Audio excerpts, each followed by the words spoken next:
Hello friends, planet user रहस्य में आपका स्वागत है। और पॉपी प्लेटाइम चैप्टर 3 के मेन विलन कैटनैप की कहानी सुनाने के बाद आज कब हो गया ये? अरे यार, इसी चैनल पे कैटनैप के साथ साथ किसी मिसी की स्टोरी भी सुना दी है। तो यार, अगर तुम लोगों ने वो वीडियोस नहीं देखी तो पहले वो चेकआउट कर लेना। बाकी मैं कह रहा था कि कैटनैप और किसी मिसी की कहानी के बाद आज मैं आ गया हूँ पॉपी प्लेटाइम चैप्टर 3 के फेमस कुत्ते डॉग डे की कहानी के साथ। वो कुत्ता जिसने जस्ट लाइक अ रियल कुत्ता कुत्ते होने का धर्म निभाया, बट लास्ट में बेचारा कुत्ते की मौत मारा गया। अरे भैया, सिंपैथी दे रहे हो या बेइज्जती कर रहे हो इसकी? Sorry dog day, sorry. तो गाइस यार, बढ़िया से बैठ जाओ, पॉपकॉर्न नाखून जो चबाना है चबाते चबाते वीडियो को एंजॉय करो और एंड तक देखना, क्योंकि आज डॉग डे से जुड़े बहुत सारे क्वेश्चंस के मैं तुम्हें आंसर्स देने वाला हूँ। बट आगे बढ़ने से पहले गाइस, चैनल को सब्सक्राइब करके बेल आइकन दबा देना, क्योंकि मैं Poppy Playtime, five nights at Freddy's जैसे मैस्कट हॉरर्स की स्टोरीज लाते रहता हूँ। खाली यार सब लोग वीडियोस देख लेंगे, तुम्हारी मिस हो जाएगी और तुम भूले भटके सोचते रहोगे ये क्या हो गया? क्या हुई?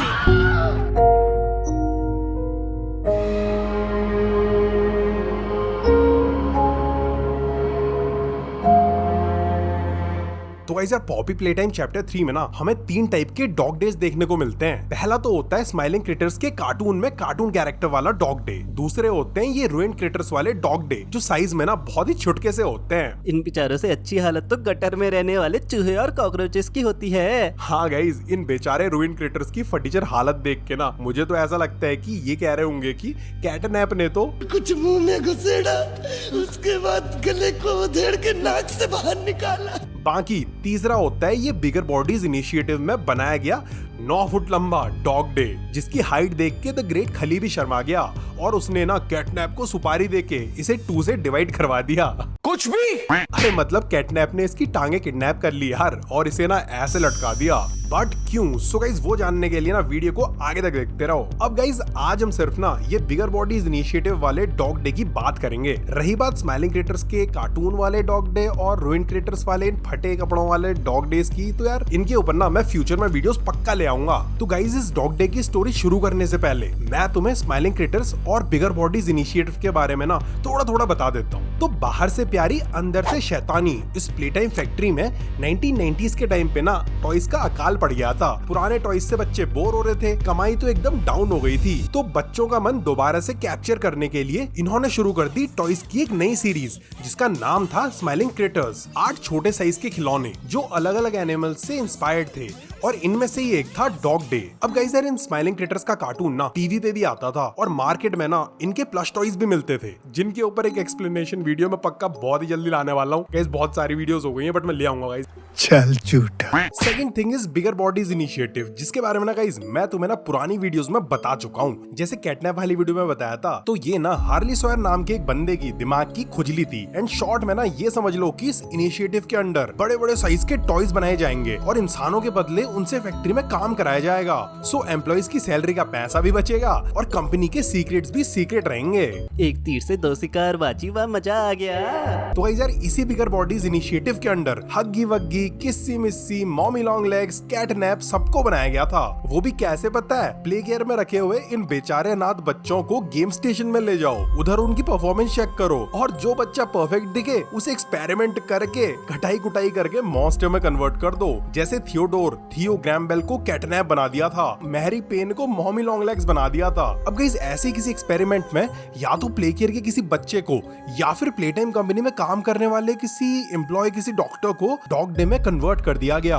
बाकी जैसे कि बिग बॉडीज इनिशिएटिव वाला हग्गी वग्गी मेन गेट की चौकीदारी करता था, जागते रहो। Mommy Long Legs game station में बच्चों को टेस्ट कराने के लिए ले जाती थी, कैटनैप प्ले केयर के होम स्वीट होम में बच्चों को अपनी गैस सुंघा के सुलाता था। मार डाला रे। वैसे ही इस डॉग डे को एग्जैक्टली क्या करने के लिए बनाया गया था ना, हमको नहीं पता। जब पता चलेगा ना गाइस बता दूंगा ना। उसी टाइम पे शायद से बचे हुए 6 स्माइलिंग क्रिएटर्स की गैंग को, यानी बॉबी बेयर हग, Bubba Bubbaphant, CraftyCorn, Hoppy Hopscotch, Kickin Chicken और पिकी पिकी को भी बनाया गया था।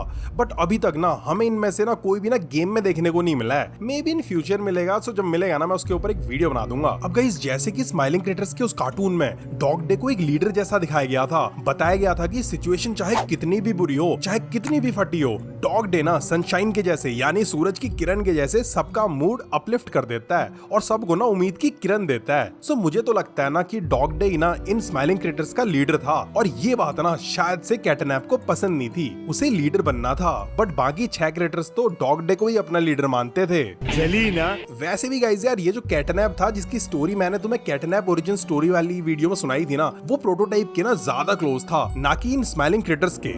आज का सवाल, जो नॉर्मली गेम में एल्बेरेलो ज़ू में आने वाले एलियंस कौन सी डायमेंशन से आए हुए थे? ए स्टारलैंड, बी ब्लूमोर्डा या फिर सी मूनविले? सही आंसर कर दो कमेंट, क्योंकि एक रैंडम सही आंसर वाले कमेंट को पिन किया जाएगा। अब अगर तुम्हें ना स्माइलिंग क्रिएटर्स का वो कार्टून याद होगा तो उसमें ना सारे स्माइलिंग क्रिएटर्स बढ़िया से डॉग डे के घर में मस्त करके बैठे होते हैं। तुम्हें कैसे पता चला? आपको कैसे पता? आपने बनाया था क्या इनका घर? अरे भाई, उस घर के मेन दरवाजे के टॉप पे भी हड्डी बनी हुई है, अंदर घड़ी की सुइयां भी हड्डी से बनी हुई हैं। बाकी डॉग डे के अलावा जितने भी स्माइलिंग क्रिएटर्स हैं वो जमीन पे लेटे हुए हैं, जबकि डॉग डे ना बढ़िया से सोफे पे लेटा हुआ है। सो ऑब्वियस है ना कि वो डॉग डे का ही घर होगा। बात तो सही है। रही बात कैटनैप की, तो गाइस यार वो ना इन लोगों के साथ ही नहीं होता उधर पे, शायद से ना उसे मजा ही नहीं आता होगा इन स्माइलिंग क्रिएटर्स के साथ। ओके, तो गाइस इसके बाद ना कहानी सीधे पहुंचती है आर ऑफ जॉय वाले कांड पे, जिसके बारे में मैं तुम्हें पुरानी वाली वीडियोस में बता चुका हूँ। बाकी यार इस खुशी के घंटे के ऊपर मैं एक स्पेसिफिक वीडियो बहुत ही जल्दी लाने वाला हूँ। ओके, अब इस कांड में प्रोटोटाइप के इन्फ्लुएंस में आके सारे के सारे टॉयज प्ले टाइम को में काम करने वाले एम्प्लॉइज को चुन चुन के मार देते हैं। फिर उन सब की बॉडीज को फैक्ट्री की गहराइयों में ऐसी ऐसी जगहों में छुपा दिया जाता है जहां उन्हें कोई देख ना पाए। ये सारे टॉयज ना गाइस झाड़ू पोछा पकड़ के उधर हुए खून खराबे के सारे सबूत मिटा देते हैं। पुलिस प्रशासन उधर आता है बट उनको कुछ मिलता ही नहीं है। सो हर जगह ना खबर फैल जाती है कि प्ले टाइम फैक्ट्री से रातों रात एम्प्लॉइज गायब हो गए। बट गाइस इस कांड के बाद प्ले टाइम कंपनी के टॉयज के बीच में महाभारत शुरू हो जाती है। एक तरफ होते हैं एक्सपेरिमेंट 1006 प्रोटोटाइप और उसके फॉलोअर्स, और दूसरी तरफ होते हैं पॉपी और डॉग डे जैसे अच्छे टॉयज। अब जैसा कि हमें पता है कि डॉग डे उन सभी स्माइलिंग क्रिएटर्स का लीडर था, सो वो सब भी ना शायद से डॉग डे की टीम में आ जाते हैं। लेकिन कैटनैप तो कभी भी उनका सगा ही नहीं था, वो तो शुरू से ही प्रोटोटाइप के ज्यादा क्लोज था। सो भाई डिसाइड कर लेता है कि जो जाएगा प्रोटोटाइप के खिलाफ उसको मैं खलास कर दूं। अब गाइस यार तुम सोच रहे होगे कि तुम्हें कैसे पता चला? तो गाइस यार जो स्माइलिंग क्रिएटर्स का कार्टून था ना, वो देखने में तो एक सिंपल एपिसोड लग रहा था, बट उस एपिसोड के पीछे की काली सच्चाई ना मैं तुम्हें दिखाता हूँ। कैटनैप के प्रोटोटाइप से मिल जाने और अपने भाई बहनों, अपने सगे स्माइलिंग क्रिएटर्स की पुंगी बजाने की, उन्हें धोखा देने की दास्तान है वो एपिसोड। तो इस एपिसोड में कैटनैप के अलावा सारे के सारे स्माइलिंग क्रिएटर्स डॉग डे के घर पे बैठे होते हैं, जिसका मतलब है कि वो डॉग डे को अपना लीडर मानते थे और फटी में ना वो सब उसके पास जाते थे ना। बाहर का मौसम हो रहा होता है खराब, तो सब की ना फटी होती है और सब कह रहे होते हैं कि लगता है तूफान आने वाला है। अब गाइस इस तूफान का मतलब है प्रोटोटाइप का डर, क्योंकि आर ऑफ जॉय के कांड के बाद ये सब प्रोटोटाइप के खिलाफ चले गए थे और प्रोटोटाइप ना अब इनकी बैंड बजाने पे तुला था। इवन डॉग डे की भी फटी हुई थी, क्योंकि दे ऑल न्यू कि प्रोटोटाइप तो कतई खतरनाक था, अपने चिमटे जैसे हाथ से सामने वाले की बोटी बोटी एक कर देता था। बाकी उसके घुटनों में उसका बड़ा सा दिमाग था। अब गाइस इस एपिसोड में इसके बाद कैटनैप भी उधर आ जाता है, सारे स्माइलिंग क्रिएटर्स खुश हो जाते हैं, बोलते हैं हमारी फटी पड़ी है कैटनैप, नींद नहीं आ रही है, हमें सुला देना। बट गाइस कैटनैप तो प्रोटोटाइप का खास था और वो ना इन्हें सुलाने के बहाने इन बेचारे स्माइलिंग क्रिएटर्स को हमेशा के लिए सुला देना चाहता था, खत्म खल्लास कर देना चाहता था। क्योंकि डॉग डे भी हमें बताता है कि वो आखिरी स्माइलिंग क्रिएटर बचा था, तो शायद से ना ये सारे के सारे क्रिएटर्स मारे जा चुके हैं, या फिर क्या पता वो कहीं छुपे हों और डॉग डे ने उनकी जान बचाने के लिए खुद को कैटनैप के हाथ में फंसवा लिया हो। तुम्हें क्या लगता है गाइस, कमेंट्स में बताओ। वैसे गाइस यार इस फ्रेम में ना डॉग डे के इस फैले हुए हाथ वाले पोज को याद रखना, ये सीन ना गाइस डॉग डे की आगे होने वाली हालत दिखा रहा है। नाउ गाइस जैसे कुत्ते होते हैं वफादार, वैसे ही बिल्लो बग्गे बिल्लियां दा की करेंगी। अबे साले। अरे ठंड रखो, आई मीन वैसे ही ना बिल्लियां होती है शैतानी। सो कैटनैप ना डॉग डे को मारता नहीं है, बल्कि उसे टॉर्चर करता है, उसके बीच से 2 टुकड़े करके उसे प्ले केयर के प्ले हाउस में बनी हुई इस जेल में जंजीरों से हाथों के बल लटका देता है। गाइस बेचारा डॉग डे हर ड्राइंग में मस्त मस्त हाथ फैला के उछला करता था। अब देखो इससे कैटनैप ने उसे इसी पोज में परमानेंट उछाल दिया है। हाँ गाइस यार, बाकी रही बात बेचारे डॉग डे के पिछवाड़े से लेकर उसकी टंगड़ी की ना, तो या तो कैटनैप या फिर रूइंड स्माइलिंग क्रिएटर्स उसे चबा के खा चुके होते हैं, या फिर कैटनैप ने वो नीचे की बॉडी का हिस्सा काट के प्रोटोटाइप को उसकी बॉडी बनाने के लिए दे दिया होगा। तुम्हें क्या लगता है गाइस, डॉग डे की टंगड़ी और पिछवाड़े का क्या हुआ होगा? कमेंट्स में बताओ यार। अब इसके बाद ना गाइस सालों तक डॉग डे ना ऐसी दर्द में लटका रहता है। वो प्रोटोटाइप के कहर का सिंबल बन जाता है कि अगर कोई टॉय भी प्रोटोटाइप के खिलाफ गया तो उसका अंजाम ना कुछ ऐसा ही होगा। 10 years later. नाउ गाइस यार अब कहानी पहुंचती है सन 2005 में, जहां से पॉपी प्लेटाइम चैप्टर 1 शुरू होता है और प्लेटाइम फैक्ट्री में काम करने वाले एक एक्स एम्प्लॉय, जिसके ऊपर पता नहीं कौन से भगवान की कृपा हो जाती है, वो आर ऑफ जॉय वाले कांड से पहले ही ना जॉब छोड़ देता है और बच जाता है, या शायद से उस कांड वाले दिन वो जॉब पे ही नहीं जाता। सो जो भी है ना वो इवेंचुअली बच जाता है। नाउ उसे मिलती है एक चिट्ठी जिसमें लिखा होता है कि हम अभी भी जिंदा है, आओ हमें बचाओ। और फिर गाइज इस पॉपी प्लेटाइम का पूरा गेम प्ले हम यही एक्स एम्प्लॉय का कैरेक्टर बन के खेलते हैं। यही मेन कैरेक्टर होता है जिसे मैं छछुंदर बुलाता हूँ, क्योंकि इसका असली नाम हमको नहीं पता। नाउ यार इस एक्स एम्प्लॉय यानी छछुंदर की चैप्टर 1, चैप्टर 2 और चैप्टर 3 की स्टोरी पे मैंने दबा के वीडियोस बना रखी है चैनल पे, सो वो चेकआउट कर लेना। अभी हम कहानी पहुंचाते हैं उस मोड़ पे जिधर छछुंदर का दीदार होता है डॉग डे से। गाइस छछुंदर पहुंचता है प्ले केयर के प्ले हाउस वाले एरिया में, जिधर ना बड़ी डरावनी सी सेटिंग होती है। इधर उधर मोमबत्तियां जल रही होती हैं, एकदम काले जादू वाली वाइब्स आ रही होती हैं। अब इधर ना गाइस जेल जैसा एरिया होता है जिधर के सारे सेल्स खाली होते हैं, बट एक सेल में होता है अधकटा डॉग डे। गाइस ऐसे डरावने डॉग डे को देख के छछुंदर ने पक्का यही रिएक्ट किया होगा। चलो जो भी है, इसके बाद ना डॉग डे ना एक बड़ी सी स्पीच देता है। इसी दिन के लिए रट रखे होते हैं भाई ने डायलॉग्स। तुम पॉपी के एंजल हो जो हमें बचाने आया है, लेकिन यहाँ बचाने के लिए कुछ नहीं बचा है। तुम कैटनैप के घर में हो एंजल। अरे ये कौन सा एंजल आ गया? गाइस छछुंदर को हटा के ना इस एंजल को ले आते हैं। गाना सुना सुना के प्रोटोटाइप का बैंड बजा देगा ये एंजल। अरे भैया रुको, मार्केट में इनसे भी बढ़िया बढ़िया सिंगर आए हैं, उन्हें ले जाओ।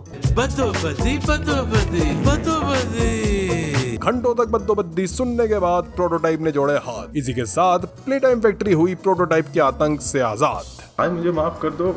ज्यादा बकवास हो गई गाइस, बट कोई नहीं। सो मैं ना तुम्हें डॉग डे के डायलॉग्स बता रहा था। तुम कैटनैप के घर में हो एंजल, उनके घर में। अभी तुम्हें लाखों आंखें देख रही हैं, रुकी हैं, भूखी हैं। उन्हें बस तुम्हारी स्किन के अंदर घुसना है, अंदर से तुम्हारी बोटी बोटी खा जानी है और उन बोटियों से अपनी भूख मिटानी है। वो चीज कैटनैप, प्रोटोटाइप उसका भगवान है, और जो प्रोटोटाइप को नहीं पूछता कैटनैप उसके साथ यही करता है। ये छोटे खिलौने यानी रोइन क्रिएटर्स कैटनैप के ऑर्डर्स को फॉलो करते हैं ताकि कैटनैप उन्हें ना मार दे। बदले में कैटनैप उन्हें खूब खिलाता है। हमने उनसे लड़ने की कोशिश की थी, प्रोटोटाइप के कंट्रोल से लड़ने की कोशिश की थी, पर अब मैं आखिरी बचा हुआ हूँ। मेरी बात सुनो, तुम्हें इधर से बाहर निकलना होगा, तुम्हें जिंदा रहना होगा। तुम और पॉपी मिलके ये सब ठीक कर सकते हो, इस पागलपन को, इस दर्द को। ओह नो, मुझे छोड़ के चले जाओ प्लीज, भागो। और गाइस बस ये ना उस बेचारे डॉग डे के जीवन के आखिरी डायलॉग्स होते हैं, क्योंकि गाइस इसके बाद ना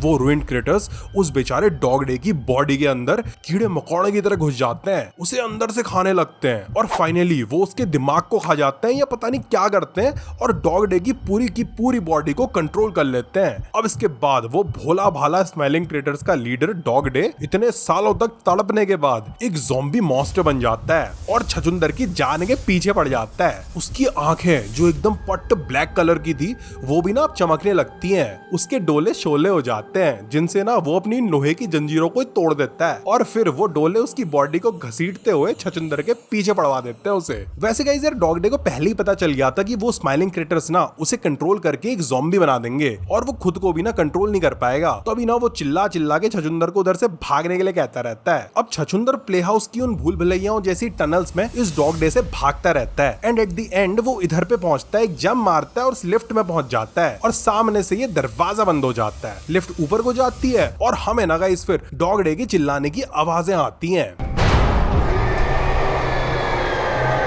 तो गाइस यार ये थी डॉग डे की कंप्लीट स्टोरी। अगर तुम्हें वीडियो पसंद आई तो इसे लाइक करो, चैनल को सब्सक्राइब करो और कमेंट्स में बताओ कि तुम कौन सी नेक्स्ट वीडियो देखना चाहते हो। अरे ये तो बताओ कि डॉग डे अभी भी जिंदा है क्या? गाइस यार इस सवाल का जवाब हम ढूंढेंगे इन द नेक्स्ट वीडियो। तब तक के लिए तुम कमेंट्स में बताओ कि डॉग डे जिंदा है या मर चुका है, तुम लोगों को क्या लगता है। बाकी गाइस यार आज की वीडियो में इतना ही। Hope you enjoyed. Thanks for watching the video friends.